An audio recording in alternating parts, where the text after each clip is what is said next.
grandes espíritos bem entendidos estão longe de ter sob a mão dos elementos, sob a mão os elementos suficientes para a emissão de seu pensamento na forma, com a fórmula que eles lhe teriam dado em vida. É isso um motivo para não receber suas instruções? Só subir um pouquinho, já. Aqui. Obrigada, Mário. Certamente não, porque se algumas vezes a forma deixa a desejar, o fundo é sempre digno do signatário das comunicações. Além disso, são querelas de palavras. Existe ou não existe a comunicação? Tudo está nisto. Se existe, que importa o espírito e o nome que este toma? Que importa o espírito e o nome que este toma? Se não se acredita, importa ainda menos com ela se preocupar. Os espíritos tratam de convencer. Quando não o conseguem, é um inconveniente sem importância. É apenas porque o encarnado ainda não está pronto para ser convencido. Contudo, estou bem à vontade para afirmar que aqui que em 100 indivíduos de boa fé que experimentam por si mesmos ou por médiuns que lhes são estranhos, mais de 2/3 se tornam partidários sinceros da doutrina espírita, porque nesses períodos excepcionais, a ação dos espíritos não se circunscreve ao ato do médium apenas, mas se manifesta por 1000 facetas materiais ou espirituais sobre o próprio evocador. Só tem mais um pouquinho aqui. Sei. Em suma, nada é absoluto e sempre chegará uma hora mais fecunda, mais produtiva que a hora precedente. Eis em 2 palavras minha resposta à pergunta feita por vosso presidente, Erasto. Então, muito bem, nós vimos aqui que Kardec, então, perguntou aos espíritos, fez essa mesma pergunta, né, essa pergunta-problema que ele havia discorrido a respeito, ele fez aos espíritos, e o primeiro Erasto aí, ele chega e já faz uma separação aqui em duas questões importantes aqui. Uma, ele vai falar das facilidades, né, dos médiuns que já têm essas aquisições anteriores, já tem a predisposição para receber essas mensagens, né, porque ou já experimentaram isso em vidas anteriores, ou isso faz parte até do objeto de estudo deles, né, como encarnados. Então, se uma pessoa, por exemplo, se ele é um historiador, se ele já tem, é mais fácil para ele receber essa comunicação, né, e também se ele traz isso como uma reminiscência do passado. Nós temos uma médium que Kardec menciona, me fugiu o nome dela agora, já eu lembro, que era uma médium que tinha essa facilidade para escrever romances históricos. Às vezes a dona Ana vai lembrar quem é. Ela escreveu Joana d'Arc. Então, se não lembrar, procurem aí, por favor, para nos ajudar. E aí Kardec vai dizer que essa médium, ela tinha essa facilidade, né? Ela era uma médium que tinha essa predisposição. Alguém achou aí o nome dela, não? É Dauphine, né? Dauphine de Girardin, é isso? Não é Dauphine de Girardin. Não, a que escreveu Joana d'Arc? Não foi a Joana d'Arc. A psicografou Joana d'Arc, eu esqueci o nome dela agora. Já a gente vai... Mas, ô Mário, a gente tem o médium também, Camille Flammarion, que aparece lá né? E ele recebia o Galileu. Ele era astrônomo. E ele era astrônomo, né? Tanto que... grande astrônomo. Em determinado momento, ele até questionou se era ele mesmo, né? Ou se era o Galileu que estava trazendo as coisas. Essa é uma coisa interessante que você colocou agora, Alcione, porque isso é uma facilidade para o médium, mas também é uma situação problema, né? Porque como ele tem o conhecimento daquilo, ele pode em algum momento ficar com essa dúvida, né? Será que é meu? Será que é do espírito? Mas, de fato, é muito mais fácil para um espírito se comunicar falando de astronomia para Camille Flammarion do que para qualquer um de nós, que não conhecemos o tema, né? Então, isso que Kardec vem colocar aqui. Então, são esses médios que têm situações anteriores já vividas ou que vivem nessa encarnação, esse processo, então, tem vocabulário, tem o conhecimento, tem as bases para poder trazer alguma obra específica de algum tema aqui. Mas, e aí ele vai... Pois não. Irmãs do Faux? Irmãs do Faux. Irmãs do Faux. Irmãs de Faux. Irmãs de Faux. Obrigada. Essa daí mesmo, Irmãs de Faux. Então, Kardec vai pontuar que ela tinha essa capacidade, essa facilidade para escrever sobre história, romances históricos. Então, ela escreveu sobre Joana d'Arc e depois ela escreveu sobre Luís XIII, hoje minha cabeça está falhando, que ela preencheu, inclusive, essa história do Luís aí, do rei, eu não sei qual dos Luís, Kardec cita como uma parte muito interessante, porque ela preenche algumas lacunas da história, né, e Kardec, eles vão fazer um estudo e eles vão constatar que essas lacunas eram bastante coerentes, a forma como ela preencheu eram bastante coerentes. Então, juntava outras peças ali daquela conjuntura e dizia, olha, é muito possível que isso tenha acontecido desse jeito mesmo. Ela tinha essa predisposição.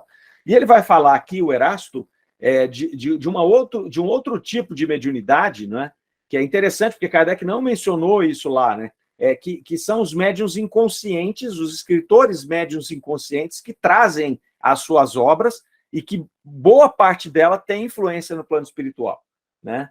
E aí eu vou citar um para vocês aqui e dou um picolé para quem adivinhar quem é. Alguém sabe? Não? Alguém arrisca? Um brasileiro. Médio inconsciente? Um escritor famoso que pode se encaixar nessa descrição aqui de um médium inconsciente, né? Que parte da obra dele, não toda a obra, mas parte foi inspirada. Hã? É o Chico, não? Não, o Chico era médium mesmo, né? O Chico psicografava. Mas o que ele também é médium.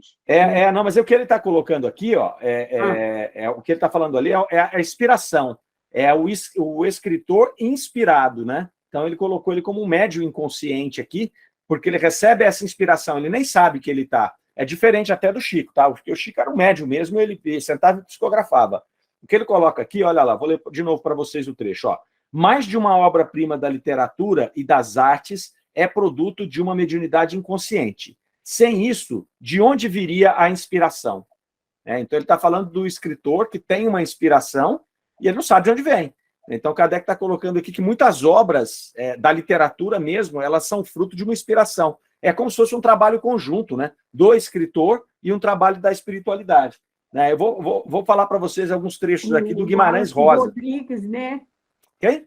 O Wallace Rodrigues, ele escreveu Esquina de Pedra, um livro interessantíssimo que conta a história do início do cristianismo, das primeiras igrejas, aqueles locais por onde o Paulo passou.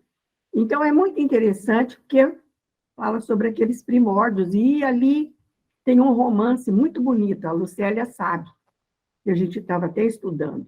E o Wallace é um médium, ele escreveu inspirado. Tá. Mário, deixa eu te interromper um pouquinho. Eu não sei, mas eu vejo diferença entre médium inspirado e inconsciente. É o que ele coloca aqui. Coisas distintas. Eu acho que o espírito coloca aqui, talvez ele não tenha sido feliz conforme a gente entende o médium inconsciente, né? Mas o que ele está colocando aqui, meu entendimento, é que muitas obras recebem a inspiração dos espíritos, e aí ele falou que o indivíduo, nessa hora, está trabalhando como um médium inconsciente. Ele está recebendo a inspiração, está colocando na obra dele, né? Vamos deixar claro que aqui eu não entendi que seja a obra inteira, partes da obra, né? Então ele está trabalhando como um médium inconsciente, ele não sabe que ele está fazendo esse processo mediúnico. Então, se a gente for... nós não estamos imaginando alguém psicografando uma obra aqui. Eu vou ler de novo para ver se vocês concordam comigo. Mais de uma obra-prima da literatura e das artes é produto de uma mediunidade inconsciente, certo? Mais de uma obra-prima da literatura e das artes é produto de uma mediunidade inconsciente. Sem isto, de onde viria a inspiração? Né? Aí ele fala aqui, afirmai ousadamente que as comunicações recebidas por Delphine de Girardin, Auguste Valquerie e outros estavam à altura do que se tinha o direito de esperar dos espíritos que se comunicavam por eles. Mas ainda que não seja o entendimento de todos desse jeito, eu quero dar só o exemplo do que eu estou colocando aqui, dessa inspiração, né, usando aqui algumas citações do Guimarães Rosa a respeito das obras dele. Né? Então, o Guimarães, ele mesmo dizia lá que ele acreditava, né, que pessoas, casas, cidades possuíam fluidos positivos e negativos que influíam nas emoções, nos sentimentos. Então, ele tinha essa predisposição para acreditar nessas coisas aqui. Aí ele vai falar lá, que é no livro Tutameia, da editora Fronteira, lá que vemos sua paranormalidade em suas próprias palavras, cujos trechos descrevemos aqui. Então, Guimarães Rosa vai dizer, ó, minha vida sempre e cedo se teceu de sutil gênero de fatos, sonhos premonitórios, telepatias, intuições, séries encadeadas, fortuitas, toda sorte de avisos e pressentimentos. Talvez seja correto eu confessar, como tem sido, que as histórias que apanho diferem entre si no modo de surgir. A Buriti, que está no livro Noites de Sertão, por exemplo, quase inteira assisti em 1948, num sonho, 2 noites repetido. Então, ele capturava essas histórias, ele sonhava com essas histórias. E aí ele vai falar aqui que são diferentes modos de surgir. Uma outra conto dele, chamado Conversa de Bois, que está no livro Sagarana, ele vai colocar aqui, ó, recebia em amanhecer de sábado, substituindo-se a penosa versão diversa e apenas também sobre a viagem num carro de boi, e que eu considerava como definitiva ao ir dormir na sexta-feira. E eu já vi um outro trecho dele escrevendo isso. Ele escreveu esse trecho, Conversa de Bois, e quando ele foi sentar, ele pensou no rascunhou, quando ele sentou para escrever a história mudou inteira, só ficou a viagem de carro de boi. Né? E é como se ele tivesse recebido mesmo, mediunicamente, aquela história. Ela brotou do nada para ele e ele fez. Aí ele coloca, ó, quanto ao Grande Sertão Veredas, que é a maior obra dele, né? Quanto ao Grande Sertão Veredas, forte coisa e cumprida demais seria tentar fazer crer como foi ditado, sustentado e protegido por forças ou correntes muito estranhas. Então, ele trabalhava com essa inspiração ali. Mais um aqui, ó. A terceira margem do rio diz que veio numa inspiração pronta, brusca, na rua. Aquilo parecia vir tão de fora que ele levantou as mãos para pegá-la como se ela estivesse no ar. Então, ele recebia essas histórias aí direto. Né? Há um outro fato interessante. Ó, escrevendo o romance A Fazedora de Velas, que decorria em uma antiga cidade de Minas Gerais, ele descreveu um sobrado, palmo a palmo, minuciosamente. Mais de 1 ano e meio depois, ele precisou ir a uma casa e se assustou ao adentrar-se na sala. Ali estava, sem nenhum retoque, o sobrado que a sua imaginação criara e decorara. E ele traz várias situações desse jeito aí, né, de inspirações que ele teve, de histórias que chegavam prontas para ele, né, como essa do carro de bois aí, como a outra margem do rio. E aí eu acredito que é uma forma da espiritualidade trazer, né, alguma obra, como eu, pelo menos, entendi aqui nesse trecho do Erasto. E a gente deve ter vários outros aí. Então, aqui a colocação é um pouco diferente da mediunidade em si, né? Por isso que eu entendi que ele estava falando dessa mediunidade inconsciente, porque o escritor não sabe que ele está sendo influenciado. Ele vai saber depois de um longo tempo, né? Como o Guimarães aconteceu com ele.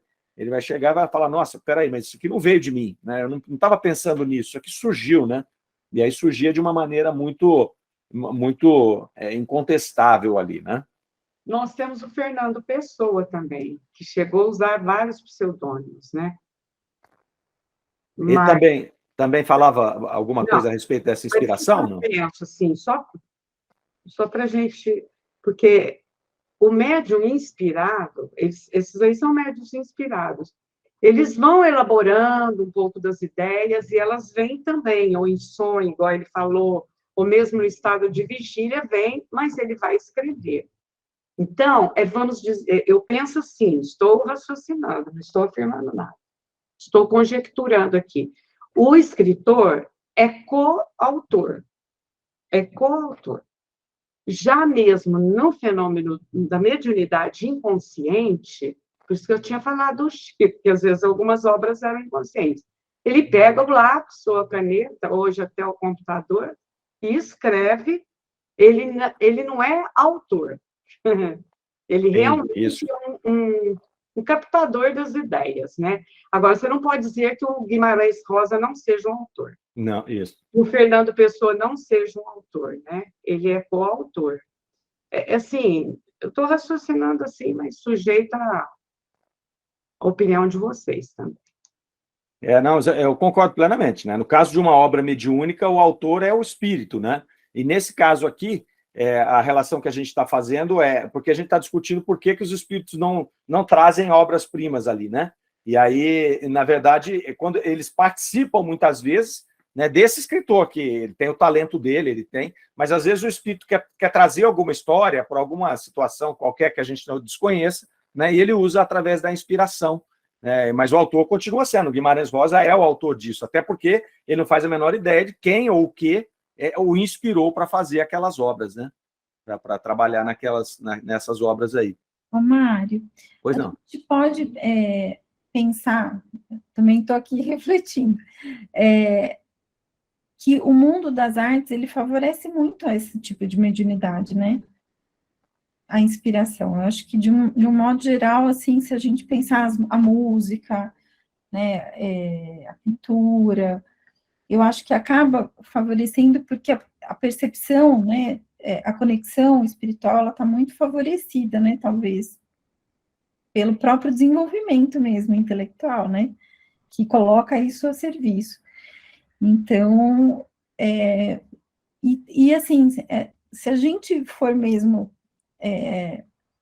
refletir, talvez tudo que a gente faça tenha inspiração, né? Nós não somos autores únicos de nada, né, na vida, assim, do que a gente produz intelectualmente, porque há uma interação, né, o tempo todo, assim, mais intensa, acredito, né, em algumas pessoas, eu acho que mais conectadas, né, mais uma mediunidade mais aflorada, que seja de inspiração, outras menos, mas, de alguma maneira, se a gente fosse pensar mesmo, tudo que a gente produz deveria estar à disposição do universo mesmo, né? A gente produzir para o mundo, né? Para a vida, porque é muito a gente achar que é autor mesmo de tudo, né? De alguma coisa que a gente faz. Eu acho que quando a gente começa a pensar, a influência é muito grande. E claro que o nosso esforço conta, né? Favorece. Mas a gente, quanto mais, talvez, mais desenvolvimento intelectual, mais essa rede se amplia, né? De inspiração, acredito eu, não sei. Concordo. A Lucélia está pontuando lá, perguntando, né, se a autora Taylor Calder poderia se enquadrar nessa mesma categoria que a gente está falando aqui agora. Ela escreveu o livro Atlântida com 12 anos de idade. Quer dizer, é um talento muito precoce, né? É um talento precoce. Aí a gente pode encaixar o que o Erasto vem falando aqui. Talvez ela tenha sido uma escritora em outra encarnação, então ela traz essa predisposição, assim como um pianista, um músico, né? Esses precoces que a gente vê. Então, ela pode, talvez, ter se enquadrado nisso. Né? E como a Soraya falou, eu concordo bastante, né? Essa questão da criação artística, ela tem muito essa conexão, né? Porque a pessoa quase que entra em êxtase quando ela vai fazer um trabalho desse aí. E de vez em quando surgem coisas que eles mesmos falam, não sei de onde veio isso, né? Então, às vezes, pode ter vindo dessa inspiração, que é fruto dessa comunicação constante que a gente convive, né, o tempo todo. Pode falar, dona Ana. Olha, eu acredito que sim. Se eu não estiver enganada, ela é autora também, a Lucélia que vai me dizer. Estou perguntando, viu, Lucélia? Ela escreveu o Médico de Homens e de Almas, foi ela? Foi ela. Foi. Então, é lindo aquilo. Não. Não, foi ela. Não, é outro livro. Foi ela, sim, foi ela. Médico de Homens e de Almas, Taylor Calder. Dela, é dela. A Lucélia está confirmando. É dela, sim. Tem um outro também. O Catador de Conchas, ela escreveu muita coisa bacana. Que ela foi muito inspirada ali naquele Médico de Homens e de Almas. Nossa, maravilhoso. Você que me emprestou, Marlene. Foi. Foi, há Ele muito está com o Tiago, esse livro. Eu fui olhar ali, mas ele está com o Tiago. É maravilhoso. Não esqueço nunca, é lindo. Foi de lá que eu tirei o nome do meu filho, Lucas. Então. E ele era médico e meu filho virou médico, o único médico da família. Ninguém mais é médico. Tentei dissuadi-lo de todo jeito e não consegui. Mas graças a Deus que você não conseguiu. E agora, há poucos dias, ele está no exército, atendeu um capitão lá e esse capitão ficou amigo dele, gostou muito dele, né? Difícil gostar dele, né, Marlene? É difícil gostar do Lucas, né? Sim, muito difícil. E aí, o que o médico deu, o que o capitão deu para ele? Um Médico de Homens e de Almas, uma linda dedicatória na capa. Aí ele me mostrou o livro, ó, pai, que eu ganhei de presente. Eu falei, você não sabe, já te falei isso, mas você não lembra. É o livro que eu tirei teu nome. Muito legal. É de arrepiar, hein, Mário? Muito legal, muito legal. Mas o livro é maravilhoso, né? Ela levou... Só que assim, eu sempre cito esse livro aí para fazer um comparativo com o Paulo Estevão. Ela levou 40 anos para escrever esse livro. Paulo Estevão foi escrito em 8 meses. Né? Vamos deixar de lado as questões literárias, porque aí, né, um é a profissão de um. Então, novamente, igual a gente falou semana passada, o crítico que quer lá fazer alguma crítica fina pode ficar, mas um é muito melhor que o outro. Mas os dois são obras assim fantásticas, só que um foi escrito em 8 meses e o outro foi escrito em 40 anos. Né? Isso não tira mérito de ninguém, só acrescenta que assim, a relevância dessa obra que é o Paulo Estevão. Né? É que no caso do Paulo Estevão, o Emmanuel tinha pesquisado, a gente não sabe quantos Isso. Quantos anos, né, Marlene? Quando ele ditou para o Chico, foi mais fácil. Mas eu me lembrei aqui agora também daquela música Tocando em Frente, do Amir Sater, né? Eu já ouvi, eu acho que todos vocês já devem ter ouvido ele dar o depoimento. Que ele estava com um amigo, parece que teve uma conversa e já escreveu a música assim, tum! Agora, é lógico... Eu já ouvi ele falar. Mas a inspiração vai dar para quem tem o cabedal também, para quem tem um repertório cultural, musical. Se chegasse perto de mim, não ia sair. Mas nunca, né? Então, é por aí. Exatamente. Aqui depois o Erasto vai até falar sobre isso aqui, né? Os médiuns cuja capacidade cerebral fornecia todos os elementos e palavras e pensamentos necessários à manifestação dos espíritos inspiradores. Né? São ferramentas já afiadas. Também a gente usa muito essa analogia, né? Então, uma ferramenta afiada, quando um trabalhador pega um machado afiado, ele vai fazer um trabalho muito mais fácil quando ele pega um machado cego.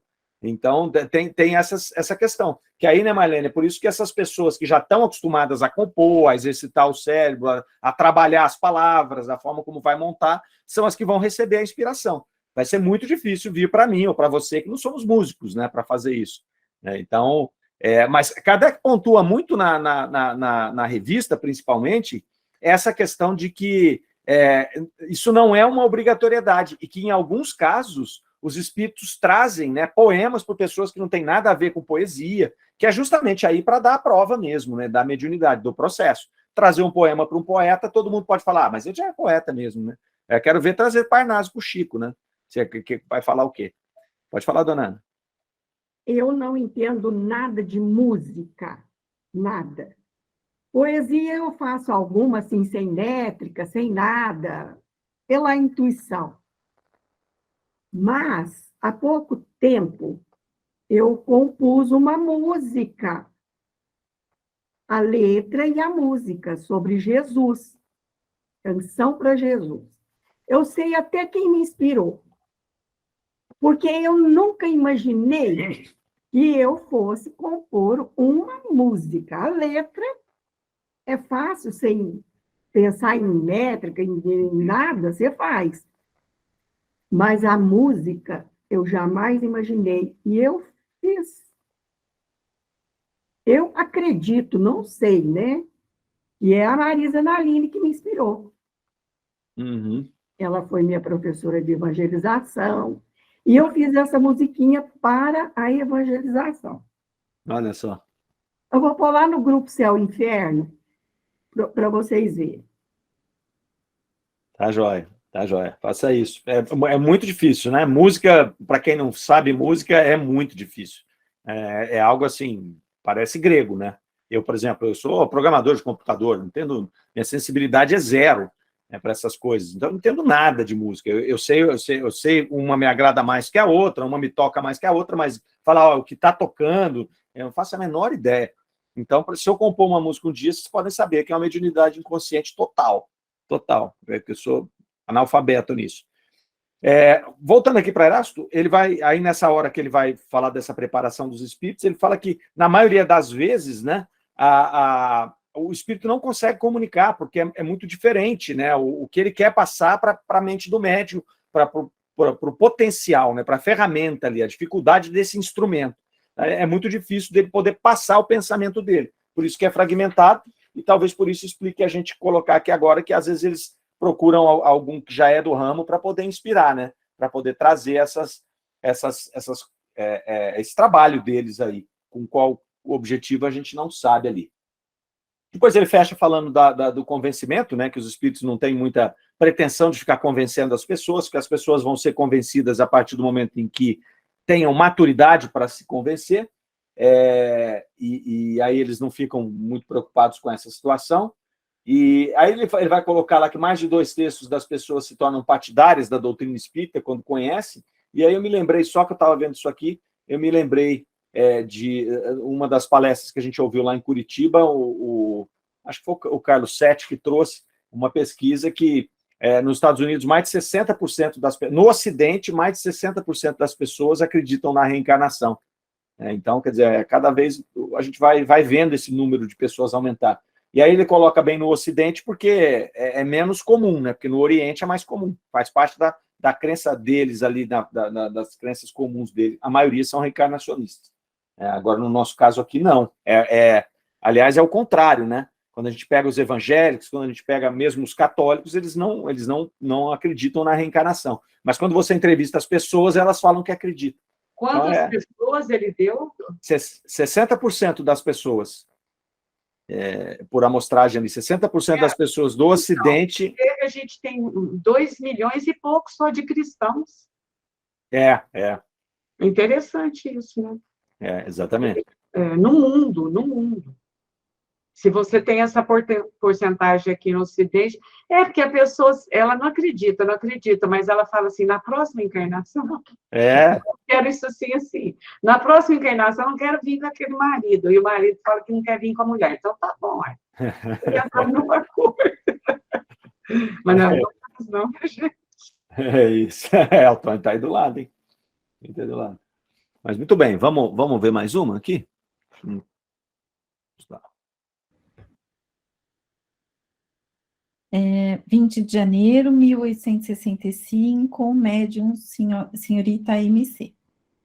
Perguntais por que os espíritos que na Terra brilharam pelo gênio não dão aos médiums comunicações à altura de suas produções terrenas, quando deveriam antes as dar superiores, pois o tempo decorrido desde sua morte deve ter aumentado as suas faculdades. Eis a razão. Para se fazer ouvir, os espíritos devem agir sobre os instrumentos que estejam ao nível de sua ressonância fluídica. Que pode fazer um bom músico com um instrumento detestável? Nada. Então, muitos, se não a maioria dos médiuns, são para nós instrumentos muito imperfeitos. Compreendei que em tudo é necessário similitude, tanto nos fluidos espirituais quanto nos fluidos materiais. Para que os espíritos adiantados possam se vos manifestar, necessitam de médiuns capazes de vibrar com eles em uníssono. Do mesmo modo, para as manifestações físicas, é preciso que os encarnados possuam fluidos materiais da mesma natureza que dos espíritos errantes. Tendo ainda a ação sobre a matéria. Assim, Galileu não poderá manifestar-se realmente senão a um astrônomo capaz de compreendê-lo e transmitir sem erro aos seus dados astronômicos. Alfred Musset e outros poetas terão necessidade de um médium amante e entendedor da poesia. Beethoven, Mozart procurarão músicos dignos de poder transcrever seus pensamentos musicais. Os espíritos instrutores que vos desvendam os segredos da natureza, segredos pouco conhecidos ou ainda ignorados, precisam de médiuns que já compreendam certos efeitos magnéticos e que tenham estudado bem a mediunidade.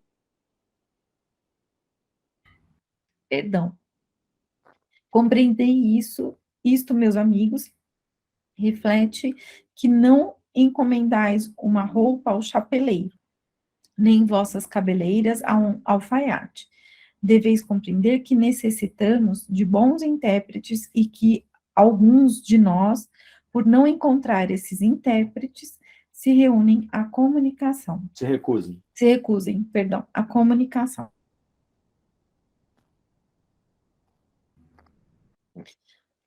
Mas então, o lugar é ocupado. Não esqueçais que os espíritos levianos são um grande número, e que eles se aproveitam das vossas faculdades com tanto mais facilidade quanto os muitos dentre nós, envaidecidos pelas assinaturas notáveis, pouco preocupados em se informarem sobre a fonte verdadeira e confrontar o que obtêm com o que deveriam ter obtido. Regra geral, quando quiserdes um calculador, não vos dirijais a um dançarino. Continua, Mário. Pode, vamos ver a observação de Kardec. Observação. Um espírito protetor. Observação. Esta comunicação repousa num princípio verdadeiro que resolve perfeitamente a questão do ponto de vista científico, mas que não poderia ser tomado num sentido muito absoluto. À primeira vista, o princípio parece contradizer os fatos tão numerosos de médiuns que tratam de assuntos fora de seus conhecimentos e pareceria implicar, para os espíritos superiores, a possibilidade de só se comunicarem com médiuns à sua altura. Ora, isto só se deve entender quando se trata de trabalhos especiais e de uma importância muito alta. Concebe-se que se Galileu quiser tratar de uma questão científica, se um grande poeta quiser ditar uma obra poética, tem necessidade de um instrumento que responda ao seu pensamento. Mas isso não quer dizer que para outras coisas, uma simples questão de moral, por exemplo, um bom conselho a dar, não poderão fazê-lo por um médium que não seja cientista nem poeta. Quando um médium trata com facilidade e superioridade assuntos que lhe são estranhos, é um indício de que o espírito possui um desenvolvimento inato e faculdades latentes, fora da educação que recebeu.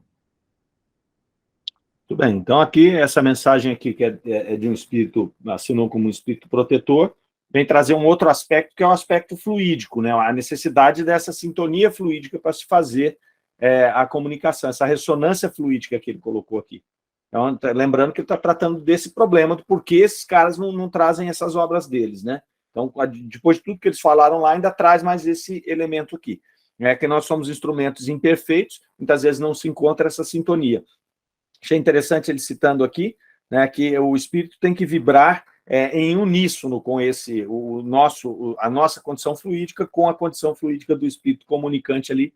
E aí ele vai, no final, falar que, sobretudo, para esses trabalhos, né, que são trabalhos maiores, então você precisa de ter esse instrumento mais afiado, e que é difícil encontrar. Faz uma advertência para nós aqui com relação a essa questão. Então, às vezes, você evoca um espírito para fazer alguma coisa, e esse espírito não encontra um instrumento, então o que ele faz? Ele se recusa a se comunicar. Ele não tem condição de me comunicar, eu saio. Mas o que ele fala? Que os espíritos inferiores, muitas vezes, levianos, né, ocupam o espaço daquele. E aí assinam, não tem pudor nenhum em assinar.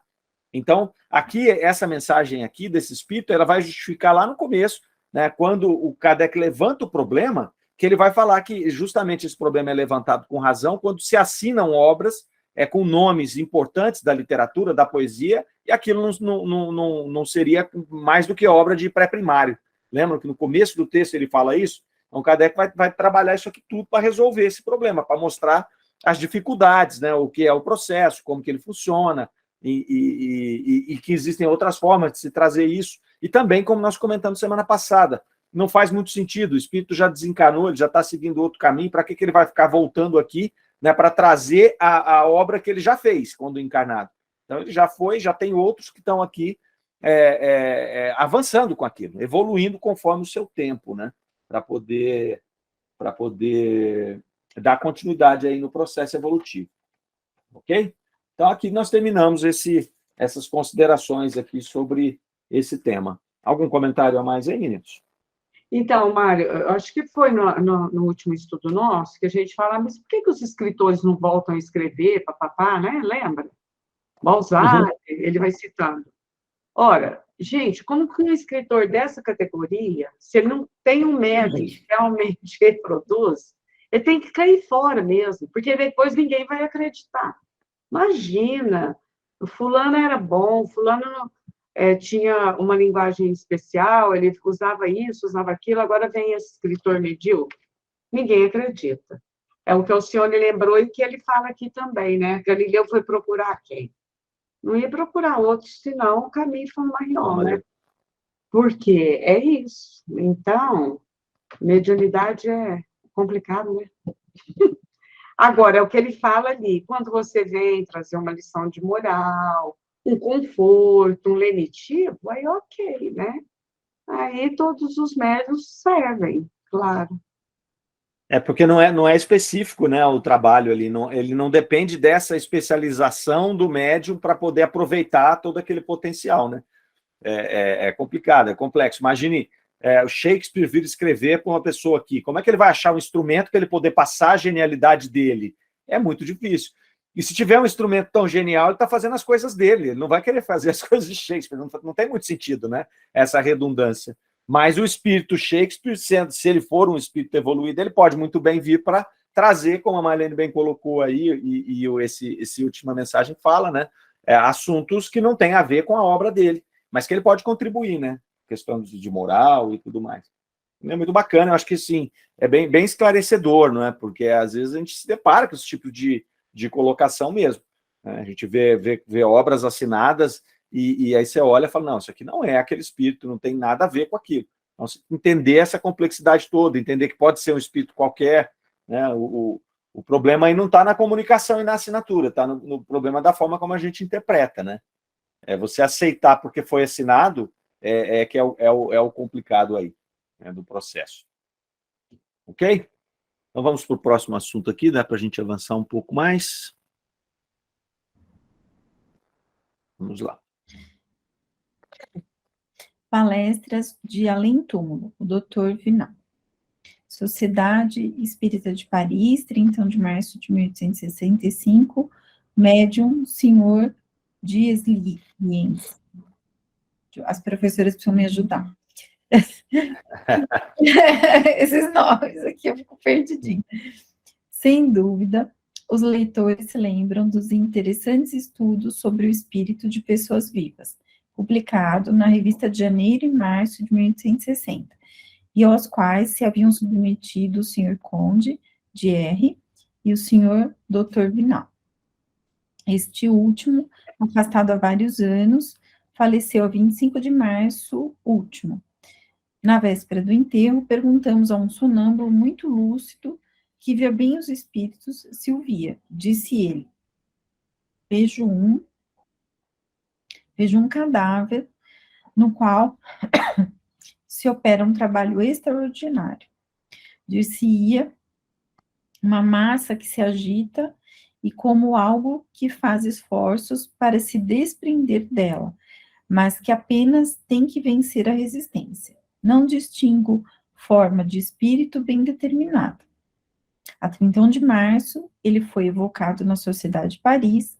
O mesmo sonâmbulo assistia à sessão, adormecido durante a evocação. Ele o viu e o descreveu perfeitamente enquanto se comunicava pelo médium de sua escolha. Dizemos de sua escolha, porque a experiência demonstra o inconveniente de impor um médium ao espírito, que pode não encontrar nele as condições necessárias para se comunicar livremente. Quando se faz pela primeira vez a evocação de um espírito, convém que todos os médiuns presentes se ponham à sua disposição e esperem que ele se manifeste por um deles. Nessa sessão, havia 11 médiuns.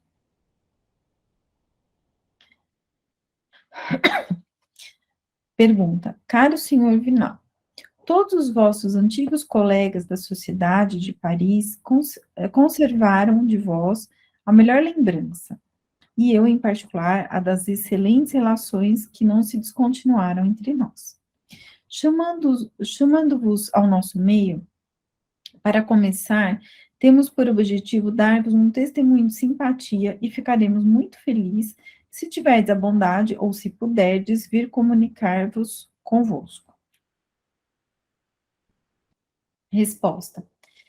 Caro amigo e digno mestre, vossa boa lembrança e vossos testemunhos de simpatia me são muito gratos.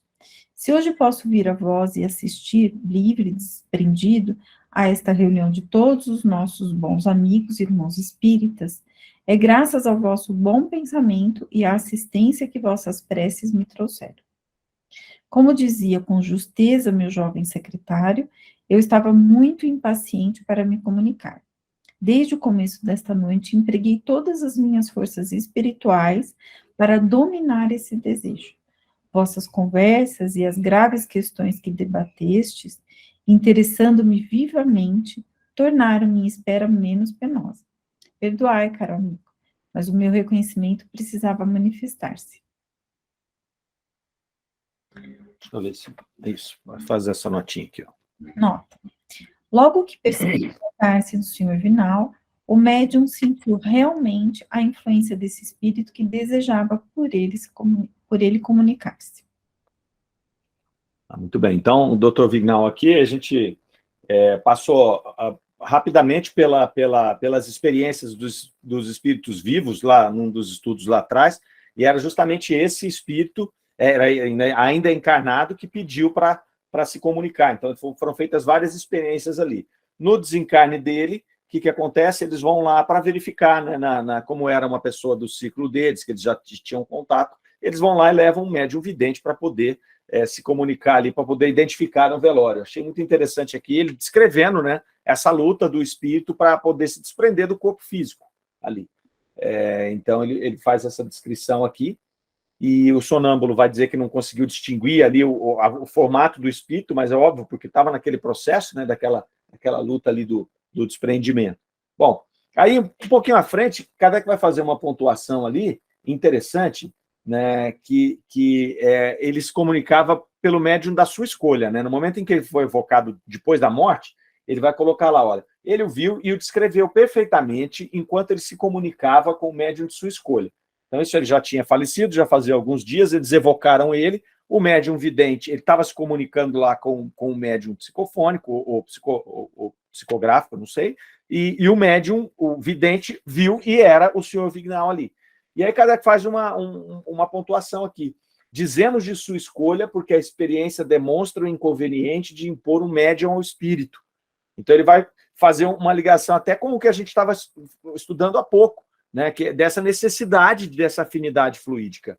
Aqui tem uma coisa que ela é assim um pouco, não seria estranha, mas ela é incomum para nós, porque a gente trabalha muito hoje com as comunicações espontâneas, né? A maioria dos trabalhos que a gente faz, se não todos os trabalhos que a gente faz, são comunicações espontâneas. A gente não faz mais a evocação, a gente não tem, são poucos grupos que fazem o processo de evocação. E aqui é esse processo. Então, na espontânea já acontece isso, né? Então, vamos imaginar, na comunicação espontânea tem aquele monte de espírito para se comunicar, os médiuns estão ali, e eles vão também elegendo, né? Quem é o médium tem mais afinidade para poder fazer o processo ali. Mas nesse caso aqui da evocação, que ele fala, a gente fazia evocação, tinha 11 médiuns presentes ali. E acontece, se a gente for ver aqui, tem muito essa situação, né? Por exemplo, o Erasto se comunicava muito com aquela médium Dambel, né? Então, aí, você tem o Jorge, que se comunicava muito com a médium Costel, então, os espíritos, eles acabavam tendo essa facilidade ali, essa afinidade fluídica e se comunicavam ali por aqueles médiuns. E aí a gente pode falar, mas então pode exercer um processo de fascinação, por que ele não normalmente não se comunica com o outro? Por conta dessa afinidade, não é uma questão totalmente limitante, porque ele pode se comunicar com o outro, mas se ele tem aquela ferramenta, vamos dizer assim, disponível, ele vai usar, é aquela que ele já tem essa condição ali, né? Eu conversava com um amigo lá de Curitiba, ele é de Toledo, e eles têm um grupo já faz 1 ano e meio que eles estão fazendo um trabalho de evocação de espíritos. Então, ele estava relatando para nós lá como que é essa experiência, né? Então, ele falou que é uma experiência muito diferente, porque a gente acaba, desde a formação de médiuns, tudo, trabalhando muito com essa questão da comunicação espontânea. E quando vem uma comunicação por evocação, e eles hoje, nesse grupo deles, eles estão trabalhando só com a evocação, se propuseram a isso, porque há um processo de adaptação dos médiuns e do grupo para fazer isso. Então, é um processo de refinamento. Kardec vai falar isso também. Depende de muito tempo, né? Até no programa de sábado, eu falei sobre uma comunicação do senhor Jobard, que é um amigo da Sociedade Espírita de Paris. Ele era ele era um participante lá, correspondente, né, porque ele morava em outra cidade. Depois que ele desencarnou, ele continuava dando as suas comunicações ali. E elas eram espontâneas, eles não o evocavam. Ele chegava na Sociedade Espírita de Paris, que é o Jobá, e falava sobre um tema. E ele estava falando justamente sobre essa questão da afinidade, que leva um tempo para acontecer. Então, o grupo leva um tempo para se afinar, e o próprio espírito leva um tempo para se afinar com os médiuns também, para depois a coisa ficar mais produtiva. E esse amigo de Toledo relatou bastante isso também. A gente levou um bom tempo para isso, né? Porque é um pouco estranho para os médiuns. Achei bem bacana aqui. Outro ponto que o doutor Vignal vai colocar aqui... Deixa eu só te interromper um pouquinho. Pois não, mas eles evocam quem? Por exemplo, uma pessoa que desencarnou recente, igual Kardec fazia? Eles escolhem alguém para evocar, às vezes eles evocam o espírito protetor, o anjo guardião de algum deles ali, ou evocam um amigo, algum familiar antigo. Tá. Entendeu? Eles escolhem uma pessoa para evocar, e assim, eles têm tido muitas comprovações interessantes, sabe? Como é um trabalho mais assim, não é investigativo, porque Kardec já fez isso, eles não estão descobrindo a roda, né, de novo, né, não é. Mas é um trabalho que eles se propuseram a fazer para seguir um pouco dos moldes de Kardec e fazer algo um pouco diferente do que a gente acabou canalizando muito para o socorro. Acho que é super importante isso, né? Mas eles estão trilhando um outro caminho ali. Então, eles evocam várias pessoas assim.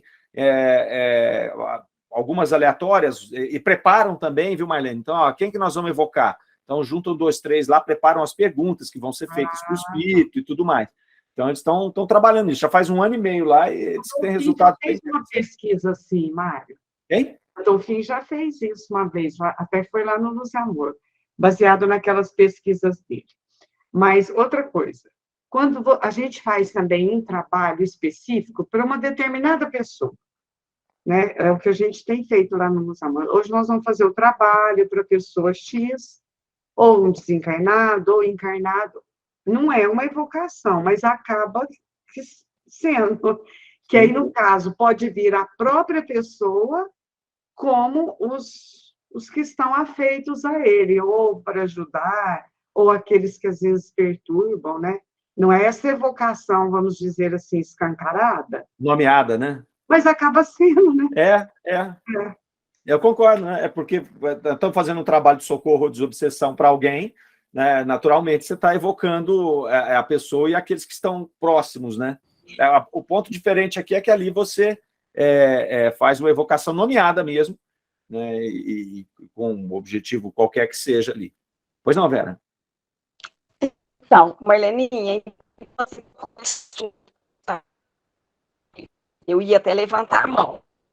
Você tocou no ponto que eu estava com dúvida, porque acaba sendo uma evocação, é isso aí, né? O trabalho de desobsessão e socorro. Perfeitamente. Ô, Mário, mas acaba sendo, o que eles estão fazendo é ciência, né? É experimentação. Mesmo que Kardec já tenha, né, apresentado isso, se representa com novos objetivos, né? Então, é ciência, e é muito bonito isso, né? Eles vão descobrir bastante coisa, né?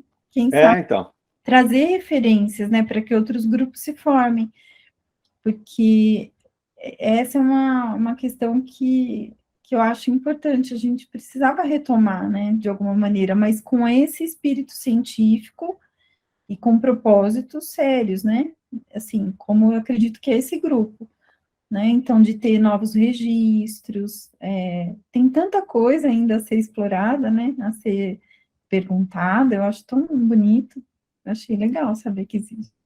Até essa troca de experiência, né, com, às vezes, algum espírito que você acredita que tenha a acrescentar em algum tema, né, um desencarnado que conhecia determinado tema, enfim. Uma coisa não invalida a outra, e também Kardec mesmo pontua isso claramente, são só 2 técnicas, né, e que eram as 2 usadas. Kardec, eles usavam isso o tempo inteiro. Eles faziam muita evocação, até pelo momento, né, em que eles estavam ali, construindo uma doutrina ali e precisavam de vários pontos, ouvir vários pontos e esclarecer vários pontos. Mas Kardec colocava que as duas são importantes. Para aquele momento, ele acabava usando um pouco mais a questão da evocação, porque tinha objetivos próprios, né? Então, evocava, igual evocaram aqui o Dr. Vignal. Por quê? Porque tinha um objetivo. Eles queriam saber qual era a condição dele, como é que ele tinha feito a passagem, o que tinha influenciado ou não no processo do despertar dele lá. Então, tinha um objetivo específico ali. Agora, a gente está recheado aqui de comunicações espontâneas, né? Por exemplo, boa noite, Dona. Por exemplo, na anterior que nós colocamos lá, eles conversam sobre aquela questão problema, Kardec discorre sobre ela, depois ele faz uma pergunta e os espíritos respondem. Ela foi o quê? Ela foi espontânea. Ele não chamou o Erasto para responder, né? Ele colocou uma questão problema e aí os espíritos responderam. Então, respondeu o Erasto, respondeu aquele outro que escreveu, assinou como um espírito protetor. Em outros casos, vai lá se manifestava o Jorge, lá, que era um espírito que estava sempre por ali, e trazia alguma informação, alguma coisa de relevância, ou referente ao assunto que eles estavam tratando. Então, eu concordo com você, Soraya. Eu acho que assim, é bem interessante, né? Esse resgate, eu acho que é bacana. E hoje você já tem um caminho seguro, que é esse caminho que Kardec traçou, colocou com as orientações todas, né, no Livro dos Médiuns, em toda a revista, mas tranquilo. Tem que tomar alguns cuidados, eu não sei se vocês já viram, nós já comentamos aqui, com um pessoal que lançou uma obra chamada Livro dos Espíritos Corrigido, um negócio assim, lembra que a gente tratou sobre isso?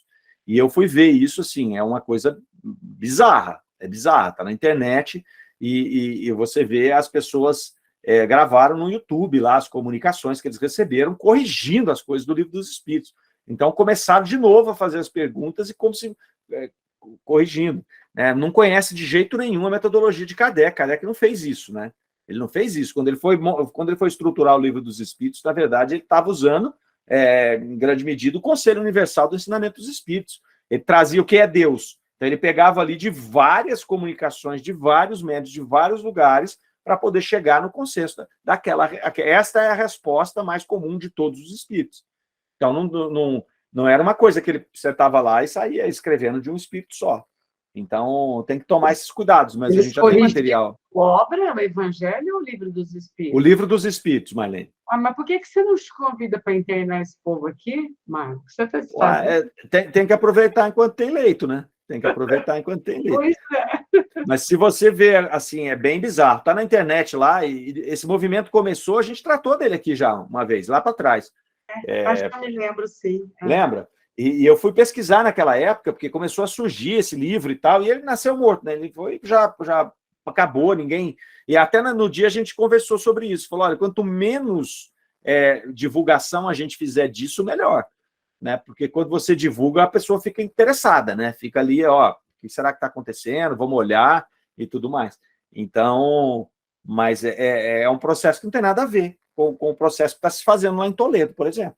Lá eles estão usando a metodologia de Kardec, com todo o cuidado do mundo, não expõe nada, né? E é um objetivo puramente instrutivo, né? Puramente científico, talvez seja forte a palavra, mas é para se instruir, para poder utilizar essa metodologia que Kardec tanto utilizou ali naquele momento. Né? Mário. Pois não. Eu estava pensando nesse grupo que você falou que está formando lá, que você ouviu em Curitiba. Uhum. Eu acredito também que eles têm um propósito.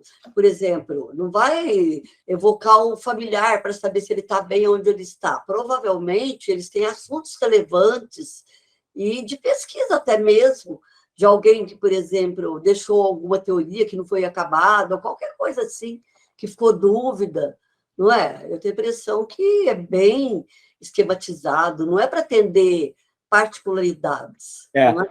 O que eles estão fazendo agora, por enquanto, Eunice, que é o que eu acho até uma coisa bem assim, despretensiosa da parte deles, eles estão afinando os instrumentos, sabe? Então, eles estão afinando os instrumentos. Então, eles estão fazendo essas evocações até de familiares, do anjo guardião, fazendo algumas pontuais de algumas pessoas que não se conhecem, para poder criar esse ambiente. E aí, depois, sim, dar um próximo passo, sabe? Porque, senão, fica muito complexo. Imagina só, a gente... É caminho fácil para o insucesso. você reunir um grupo de médiuns do Luz e Amor e falar, bom, agora vamos tentar, vamos aqui chamar os espíritos e vamos trabalhar numa teoria que ainda não foi completa, sabe? Porque os instrumentos demoram anos para se afinar. Então, eles estão trabalhando nisso. Aí, quem sabe, vai vir em determinado momento uma orientação para que lado vai se fazer, porque nós já vimos aqui também que os espíritos não vão facilitar a gente naquilo que a gente tem que fazer, né? Não vão trazer uma teoria aqui para aquilo que é obra que nós temos que desenvolver. Eles vão nos inspirar, mas eles não vão trazer. Então, mas é provável que quando esses instrumentos todos estiverem afinados ali, vão surgir propósitos específicos nessa linha, né?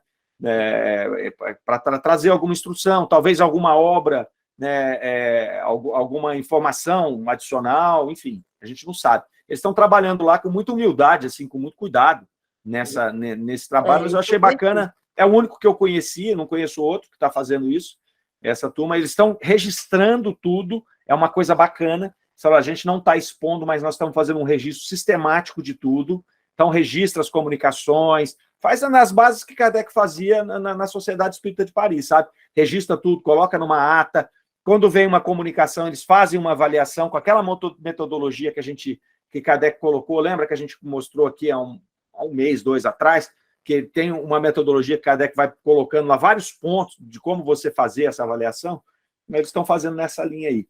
Achei muito, muito interessante. À medida que for surgindo informações, a gente vai trazendo aqui. Já faz 1 ano e meio que eles estão trabalhando lá, faz 1 ano e meio. E agora que eles começaram mais assim a trocar alguma experiência, ver se tem algum outro grupo, bem interessante. Certo, meninos? 8 horas. Semana que vem a gente continua, então, aqui com